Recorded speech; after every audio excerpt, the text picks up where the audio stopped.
Bismillahirrahmanirrahim. Assalamu alaikum warahmatullahi wabarakatuh. Welcome 9th class for General Mathematics, chapter number 3, Business Mathematics. In this video, we cover exercise 3.1, question number 5 and 7. Question number 5 will be in your classwork and question number 7 is in your homework. So let's start it. Okay, so as you know, according to SMART syllabus, these questions are included in your syllabus. Question number 1 and question number 3 is done. So now we are at question number 5 and 7. We already discussed about that business is based upon the bridge of risk. Sometimes you earn profit and sometimes you incur loss. If your business is upon the path of upgrowing growth, then you obviously obtain more profit. If we add profit in cost price, then we obtain selling price. Sometimes we have to subtract some amount to obtain selling price and that amount is or loss. अगर हम cost price में से कोई amount subtract कर रहे हैं तो हमें loss हो रहा होगा, और अगर हम cost price में कोई amount add कर रहे हैं तब हमारे पास selling price आ रही है. It's mean now we obtain profit. As you know, हम लोग ये फॉर्मूलाज पहले डिस्कस कर चुके हैं लास्ट वीडियो में. प्रॉफिट और लॉस के फॉर्मूलाज थे, तो आज हम एक न्यू फॉर्मूला डिस्कस करने वाले हैं प्रॉफिट और लॉस से ही related. So this new formula is profit percentage. अगर आपको प्रॉफिट की वैल्यू गिवन हो और कॉस्ट प्राइस गिवन हो तो अगर आपको प्रॉफिट की वैल्यू गिवन हो और कॉस्ट प्राइस गिवन हो तो आप प्रॉफिट परसेंटेज इजीली कैलकुलेट कर सकते हैं by using this formula. Okay, same बिल्कुल इसी तरीके से अगर आपको लॉस गिवन है और कॉस्ट प्राइस गिवन है तो आप लॉस परसेंटेज कैलकुलेट कर सकते हैं. If you focus on these two formulas तो आपके पास देखें, अगर यहाँ पे प्रॉफिट परसेंटेज है तो इस न्यूमरेटर में प्रॉफिट है, अगर यहाँ पे लॉस परसेंटेज है तो न्यूमरेटर में आपके पास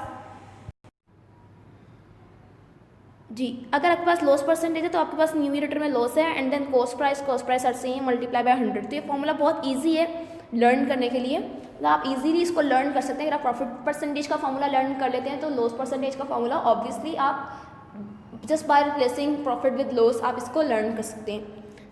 सो let's start the question. Question is like that, the selling price of 12 articles is equals to cost price of 15 articles. Find profit percentage.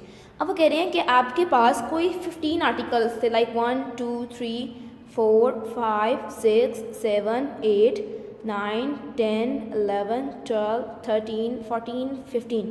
ना आपके पास 15 आइटम्स थे, 15 आर्टिकल्स थे जो आपने कहीं से परचेज़ किए. ऑब्वियसली जब हम परचेज़ करते हैं तो हम कॉस्ट प्राइस देते हैं, तो 15 आर्टिकल्स की कोई ना कोई आपने कॉस्ट प्राइस पे किए. अब वही 15 आर्टिकल्स, उनमें से 15 आर्टिकल्स में से आपने 12 आर्टिकल्स क्या कर दिए, सेल कर दिए. अब जो 12 आर्टिकल्स सेल किए हैं उनकी प्राइस, उनकी 12 आर्टिकल जो सेल किए उनकी सेलिंग प्राइस और 15 आर्टिकल जो आपने परचेज़ किए थे उनकी कॉस्ट प्राइस सेम है. इट्स मीन 15 चीज़ें आपने जितने पैसे, 15 पेन आपने जितने पैसों में ख़रीदे थे उतने पैसों में आपने 12 पेन बेच दिए. मीन्स अभी भी आपके पास 3 पेन बचे हुए हैं. समझ आ रही है बात की आपको गर्ल्स?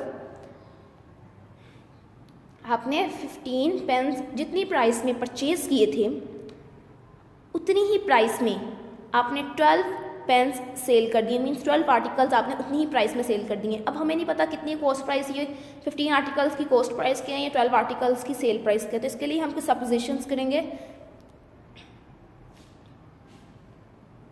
तो हम कहते हैं यहाँ पे हमने यहाँ पे सपोज कर लिया selling price of 12 article is x, क्योंकि हमें पता ही नहीं है सेलिंग प्राइस. उन्होंने कहा एक इन्फॉर्मेशन उन्होंने क्वेश्चन में आपको सिर्फ दिया कि selling price of 12 articles equal है कॉस्ट प्राइस ऑफ 15 आर्टिकल्स के.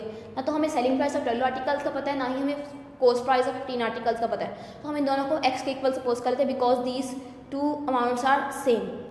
Selling price of 12 articles is x and the cost price of 15 articles is also x. तो अच्छा, अब देखें, अगर selling price of 12 articles x है, it's mean selling price of 1 article क्या होगी, 12 आर्टिकल की प्राइस एक्स रुपीज़ है और एक आर्टिकल की प्राइस होगी x by 12. It's mean selling price is equals to x by 12.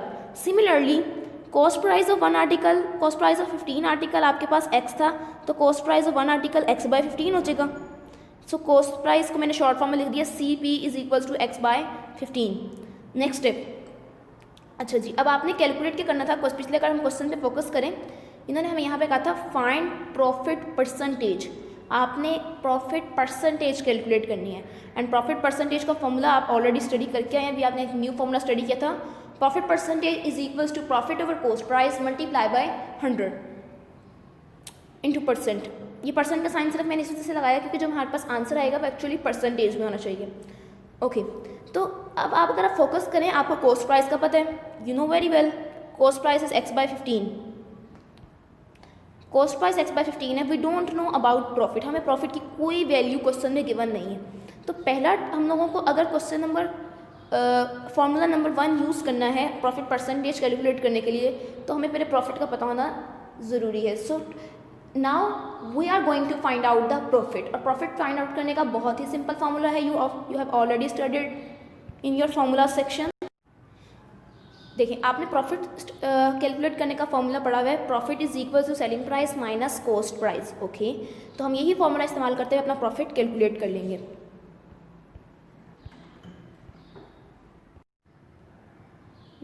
now use the formula of profit. We need profit as profit is equals to sale price minus cost price, right? तो आपको पता है sale price क्या given थी, sale price of one article is x/12 and minus sign as it is cost price of one article is x/15। As you see these two fractions are unlike. अगर unlike fractions हो तो obviously पहले हम लोग इनका क्या कहते हैं, डिनोमिनेटर्स का एलसीएम ले लेते हैं। हम डिनोमिनेटर्स का एलसीएम लेते हैं रफ वर्क में जी, डिनोमिनेटर्स का एलसीएम आ गया हमारे पास। 2 6 are 12, 15 as it is, 2 3s are 6, 15 as it is again, 3 1s are 3 and 3 5s are 15, 5 1s are 5। तो एलसीएम लेते हैं students, 2 2s are 4, 4 3s are 12, 12 5s are 60। So let's see, आपने LCM लिया, LCM 60 आ गया, and you know very well कि how to solve the unlike fraction. जो आपके पास एलसीएम आता है, एलसीएम को एज अ डिविडेंड ट्रीट करते हैं और अपने डिनोमिनेटर से डिवाइड करते हैं। डिनोमिनेटर से डिवाइड करने के बाद जो आपके पास आंसर आएगा उस आंसर को न्यूमरेटर से मल्टीप्लाई करके लिख देंगे। तो अगर हम 60 को अंदर रख के 12 से डिवाइड करें, सो वी ऑब्टेन 5, हमारे पास 5 आंसर आया है। तो 5 को अगर हम x से मल्टीप्लाई कर देते हैं, it will be 5x। Similarly अगर हम 60 के साथ 15 को डिवाइड करते हैं, we obtain the answer 4 and 4 into x gives you 4x। So 5x minus 4x gives you x। 5x में से अगर 4x माइनस कर दे तो ऑब्वियसली 1x बचते हैं। तो मैंने यहाँ पे खाली x लिखा जस्ट बिकॉज ऑफ दैट कि we know that if there is no coefficient with this x, it's mean which coefficient is here, which coefficient is here 1। So profit is equals to x/60। तो हमारे पास profit की value भी आ गई है। Cost price हमें already पता है x/15 होता है मल्टीप्लाई बाय 100%। तो हम फॉर्मूला नंबर 1 में वैल्यू सब्सिट्यूट करते हैं। Put the values in formula number 1। Profit की जगह आपने सब्सिट्यूट कर दिया x/60, कॉस्ट प्राइस की जगह आपने सब्सिट्यूट किया है x/15, multiply sign as it is, 100 as it is, percentage as it is. अब देखिए यहाँ जो एक चीज़ फोकस करने वाली है लास्ट स्टेप में, वो कुछ इस तरीके से है कि आपके पास x/60 है। जो x/60 है न्यूमरेटर में, तो ये जो 60 is actually in denominator, x is in the numerator and 60 is the denominator. तो मैंने x/60 को एज इट इज़ लिख लिया, multiply x/15। You know very well denominator का डिनोमिनेटर न्यूमरेटर में शिफ्ट हो जाता है। इसका डिनोमिनेटर का डिनोमिनेटर हमारे पास 15 है, तो डिनोमिनेटर का डिनोमिनेटर न्यूमरेटर में शिफ्ट हो जाएगा इन द नेक्स्ट स्टेप।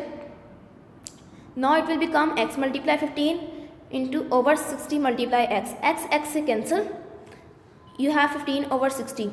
तो 15 ओवर 60 की कटिंग कर लेते हैं। 5 के टेबल पे 5 3s are 15, 5 1s are 5, 5 2s are 10, multiply 100%। तो अब देखिए 3 और 12 की अगेन कटिंग पॉसिबल है। 3 1s are 3, 3 4s are 12। तो हमारे पास डिनोमिनेटर में 4 था, न्यूमरेटर में 1 था। 1 इंटू 100 100 आ जाएगा, 4 इंटू 1 4। सो 100/4 परसेंटेज, 100 के साथ 4 को डिवाइड करें, finally you obtain the answer profit percentage is equals to 25%, right. So similarly question number 7, a man sold an almari at the rate of 7 or 12%. He sold it for 209, he would have lost 2%. For how much the man purchased it? अच्छा जी, अब उन्होंने आपको आप इस statement से confuse मत होइएगा। आपने सिर्फ ये स्टेटमेंट यूज़ करनी है कि आपको सेलिंग प्राइस गिवन है 209 रुपीज़ और लॉस परसेंटेज आपको गिवन है 2%। आपने वो प्राइस फाइंड आउट करनी है जिसमें मैन ने परचेज किया। तो जिस प्राइस पे हम कोई चीज़ परचेज करते हैं that is cost price, means you have to calculate the cost price. आपने कॉस्ट प्राइस फाइंड आउट करनी है, आपको सेल प्राइस गिवन है और लॉस परसेंटेज गिवन है। तो I will tell you that which formula did you want to use here. So let's see, आपने ये लास्ट वाला फॉर्मूला यूज़ करना है, cost price is equal to 100 multiply sale price divided by 100 minus loss percentage. Because आपको sale price given है 209 rupees और loss percentage आपको 2% given है। तो ये फॉर्मूला यूज़ करते हैं आप कॉस्ट प्राइस निकाल सकते हैं क्वेश्चन नंबर 9 में। So do this calculation by yourself. Okay, so question number exercise 3.1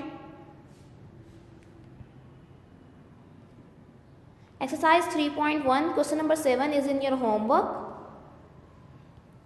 Thank you so much. Allah Hafiz.